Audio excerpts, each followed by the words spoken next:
Hi guys. Bharat पहली बार अपनी BrahMos missile किसी देश को एक्सपोर्ट करने जा रहा है। ये डील भारत और फिलीपींस के बीच $374 मिलियन की हुई है। और इस डील से ये बताया जा रहा है कि ये भारत के dream project make in India की सक्सेस की तरफ एक और कदम है। एक नज़र मैप पे डालते हैं। ये है भारत, हमारा देश महान, और ये है फिलीपींस जिसकी कैपिटल मनीला है और करेंसी फिलिपिनी पीसो है। ये ग्रुप ऑफ आइलैंड्स है पैसिफिक ओशियन में। इस वीडियो में हम कुछ चीज़ें डिस्कस करने वाले हैं, जैसे फिलीपींस को इन मिसाइल्स की ज़रूरत क्यों है, technical details of BrahMos, Bharat क्यों 300 किलोमीटर रेंज से कम वाला ब्रह्मोस मिसाइल एक्सपोर्ट करने जा रहा है, जबकि ब्रह्मोस मिसाइल की रेंज 600 किलोमीटर तक जाती है। ये समझने के लिए हमें मिसाइल टेक्नोलॉजी कंट्रोल रिजिम पर एक नज़र डालेंगे। साथ ही साथ इस डील से आने वाली चुनौतियाँ, इस डील से होने वाला इम्पैक्ट और चुनौतियों पर एक नज़र डालेंगे। सबसे पहले फिलीपींस को इन मिसाइल्स की ज़रूरत क्यों है। जो चाइना है वो पूरे साउथ चाइना सी पर क्लेम करता है। चाइना के अनुसार जो 9 डैश लाइन है, इसके अंदर आने वाली चीज़ें सारी चाइना की सोवेनिटी में आती है। मगर ये जो 9 डैश लाइन है, ये principle of exclusive economic zone को वॉयलेट करता है। ये principle of exclusive economic zone United Nation clause of law of seas के अंदर आता है। यह कानून दुनिया में सारे जो टेरिटोरियल वाटर है उनके रेगुलेशन के लिए यूनाइटेड नेशन द्वारा बनाया गया था। इसी कानून के तहत 200 नॉटिकल माइल्स तक किसी भी देश की टेरिटरी मानी जाएगी। मगर इस कानून को चाइना ना मानते हुए 9 डैश लाइन को अपनी सोवरेनिटी मानता है। साथ ही साथ चाइना कहता है कि ये साउथ चाइना सी, इसका नाम ही साउथ चाइना सी है, इसीलिए चाइना की टेरिटरी होती है। मगर इस हिसाब से तो पूरा इंडियन ओशन इंडिया को का हुआ। और साउथ चाइना सी इतना इम्पोर्टेंट क्यों है, ये समझने के लिए सबसे पहले ये जानना ज़रूरी है कि दुनिया का 1/3 trade, that is 33% of trade South China Sea से होकर जाता है। जो भी trade America, Europe, Middle East, Africa वाले देशों से होके, स्ट्रेट ऑफ मलक्का से होके, Taiwan, China, Brunei, Australia, New Zealand, यहाँ से होकर जाता है। इसीलिए साउथ चाइना सी की इम्पोर्टेंस बढ़ जाती है। साथ ही साथ freedom of navigation South China Sea का बहुत ज़रूरी है। इसी फ्रीडम ऑफ नेविगेशन को बनाए रखने के लिए भारत ने क्वाड इनिशिएटिव ज्वाइन किया था, जिसमें ऑस्ट्रेलिया, यूएसए, जापान और इंडिया है।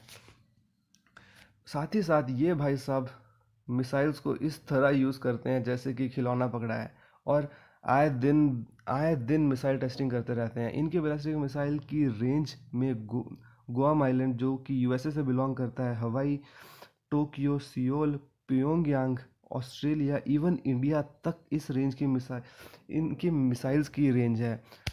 इसीलिए ये ज़रूरी हो जाता है कि सभी देश अपने टेरिटोरीज़ को के डिफेंस को इम्प्रूव करें। इसी को डिफेंस को इम्प्रूव करने के लिए फिलीपींस के प्रेसिडेंट रोड्रिगो डुटर्टे ने सेकंड हॉरिजन प्रोजेक्ट शुरू किया। इस प्रोजेक्ट के तहत वो अपने मिलिट्री को और मॉडर्नाइज करेंगे और डिफेंस वेपन्स एक्वायर करेंगे। इसीलिए फिलीपींस भारत से ब्रह्मोस मिसाइल का anti navy ship version import कर रहा है।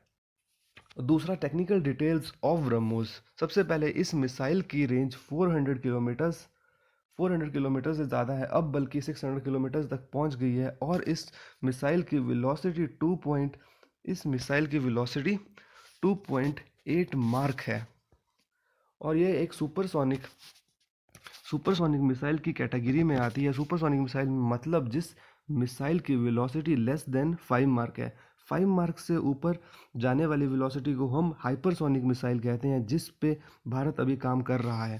साथ ही साथ ये वर्क करती है फायर एंड फॉरगेट ऑपरेशंस पे। इसका मतलब एक बार लॉन्च करने से पहले जब टारगेट सेट कर दिया जाए तो ये मिसाइल उस टारगेट को हिट करके ही आती है।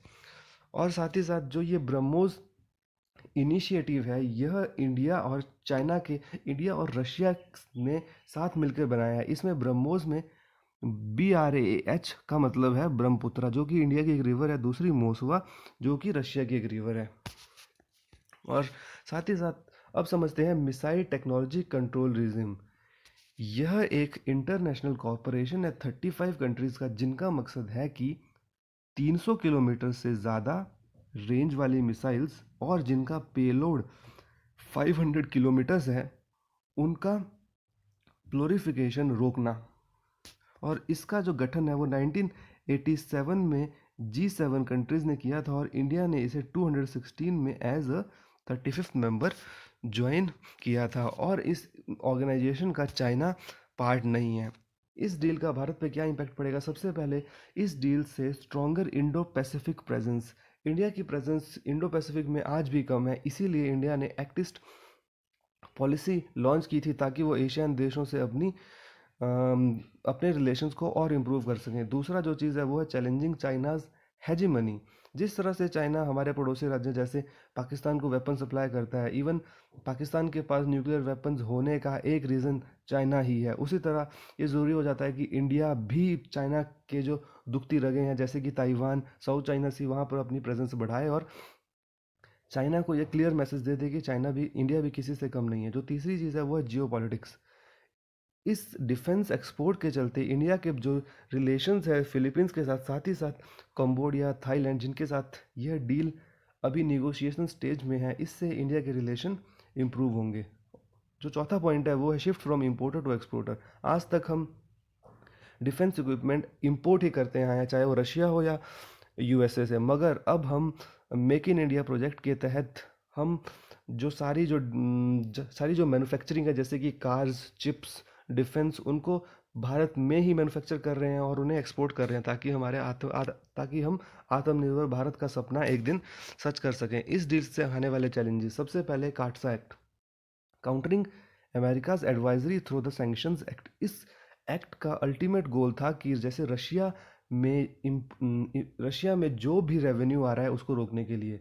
जब रशिया ने यूक्रेन पे कब्ज़ा किया था उसके बाद ये एक्ट बनाया गया था, क्योंकि रशिया के उस रवैये के चलते यूएसए ने ये क्लियर कर दिया था कि कोई भी देश रशिया से अगर डील करता है तो उसे अमेरिकन सैंक्शंस का सामना करना पड़ा था। इसी के चलते इंडिया ने जब S-400 defence system USA Russia से एक्वायर करने की कोशिश की तो यूएसए ने इंडिया को भी वार्निंग दी थी। तो इस डील में रशिया का क्या रोल है? सबसे पहले जो ब्रह्मोस मिसाइल है, ये रशिया और इंडिया का जॉइंट इनिशिएटिव है। तो अगर इंडिया जब ब्रह्मोस मिसाइल एक्सपोर्ट कर रहा है तो इससे आने वाले रेवेन्यू का 51% इंडिया को मिलेगा और 49% रशिया की तरफ जाएगा। इसीलिए काटसा एक्ट पिक्चर में आता है। इससे डील करने के लिए हम यूएसए से डायलॉग्स कर सकते हैं, क्योंकि यूएसए आज के टाइम में यूएसए की हेजिमनी को चैलेंज करने वाला चाइना एक लौता देश है। और जब हम ब्रह्मोस मिसाइल साउथ चाइना सी में के पड़ोसी राज्यों में डिस्ट्रीब्यूट करेंगे तो वो कहीं ना कहीं चाइना की हेजीमनी को चैलेंज करेगा, जिससे अल्टीमेटली यूएसए का भी फ़ायदा होगा। जो दूसरी चीज़ है वो है फाइनेंसिंग। कोविड-19 पेंडेमिक के चलते बहुत से देशों के पास पैसों की कमी है, क्योंकि बहुत से लोगों के रोज़गार गए हैं, रोज़गार के चलते टैक्सेशन लोग नहीं दे पाए हैं और अल्टीमेटली सरकार के हाथों में पैसा कम था। इसीलिए भारत सरकार ने इसके सॉल्यूशन में $100 million line of credit offer किया है, जिसमें भारत सरकार बहुत ही कम दरों में लोन प्रोवाइड करेगी। एक प्रैक्टिस क्वेश्चन देखते हैं। Consider the following statement with reference to BrahMos missile. It is the fastest subsonic cruise missile in the world. BrahMos missile is currently inducted in Navy, Air Force and Army. So the first option is, it is saying it is the fastest subsonic missile. This is wrong because it is a supersonic cruise missile. Second statement is right. Therefore the correct answer is B, that is 2 only. Thank you so much.